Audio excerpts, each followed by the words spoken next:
Hi hello welcome to Shanmukha రుచులండి. మనం ఈరోజు చేసుకోబోతున్న రెసిపీ వచ్చేసి పిల్లల నుంచి పెద్దవాళ్ళందరూ ఎంతో ఇష్టంగా తినే మసాలా మైక్రోనీ పాస్తా అండి. చాలా టేస్టీగా కూడా ఉంటుందండి. ముందుగా స్టవ్ ఆన్ చేసుకొని ఒక ప్యాన్ పెట్టుకొని దాంట్లోకి వాటర్ పోసుకోవాలండి.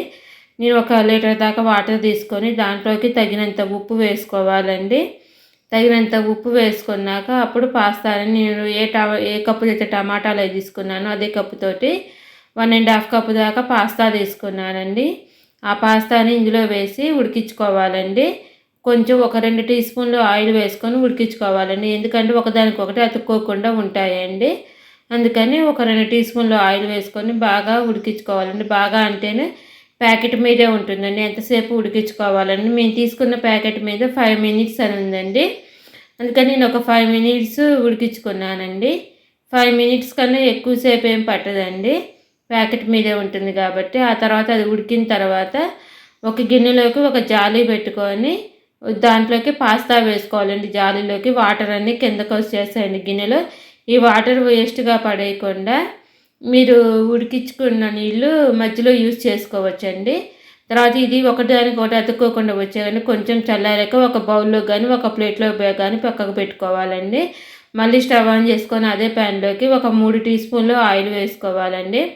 ఆయిల్ వేసుకున్నాక ఆయిల్ హీట్ ఎక్కాక అందులోకి ఒక పావు టీ స్పూన్ కన్నా ఎక్కువ ఒక హాఫ్ టీ స్పూన్ జీలకర్ర వేసుకోవాలండి.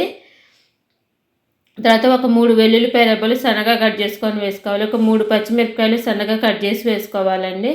అవి కొంచెం కలుపుకున్నాక దాంట్లోకి సన్నగా కట్ చేసుకున్న ఉల్లిపాయ ఒకటి వేసి బాగా కాకుండా కొంచెం కచ్చాపచ్చాగా వేయించుకోవాలండి.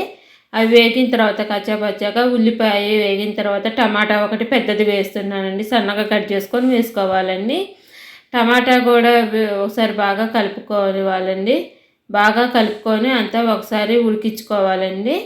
టమాటా ఉడికింది అనుకున్నాక అప్పుడు సన్నగా కట్ చేసుకున్న క్యాప్సికము 1 కప్పు వేసుకున్నానండి. తర్వాత అందులోకి తగినంత ఉప్పు వేశాక తగినంత కారం, ఇక్కడ కారం తగ్గించి వేసుకున్నా పర్లేదండి, పాస్తాకి ఎక్కువ పట్టదండి. కారం వేసుకున్నాక ఒక చిన్న స్పూన్తో 1.5 టీ స్పూన్ దాకా ధనియాల పొడి వేసుకున్నాక ఒక పావు టీ స్పూను గరం మసాలా వేసుకోవాలండి. గరం మసాలా ఒక పావు టీ స్పూన్ పసుపు కూడా వేసుకున్నాక అంతా పట్టేటట్టు ఒకసారి బాగా కలుపుకోవాలండి. అంతా మసాలాలు అన్నీ పట్టేటట్టు ఒకసారి కలిపేసుకున్నాక ఇవన్నీ నూనెలో వేగాయి అనుకున్నాక అప్పుడు దాంట్లోకి ఒక చిన్న గ్లాసుడు దాకా వాటర్ పోసుకోవాలండి. మీరు పాస్తా ఉడికించుకున్న వాటర్ అయినా పోసుకోవచ్చండి. లేకుంటేను మామూలు వేరే వాటర్ అయినా పోసుకోవచ్చు. నేను వేరే వాటర్ పోసానండి.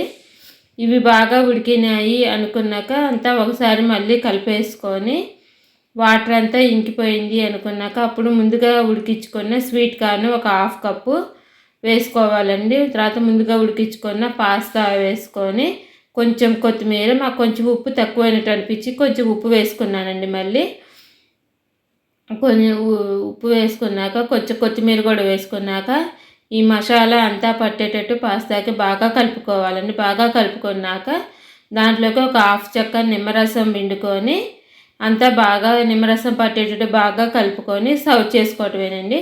మా వీడియో కనుక ఫస్ట్ టైం చూస్తున్న వాళ్ళైతే మా ఛానల్ని సబ్స్క్రైబ్ చేసుకొని మేము పెట్టే వీడియోస్ మీకు అప్పటికప్పుడు నోటిఫికేషన్స్ వస్తూ ఉంటాయండి.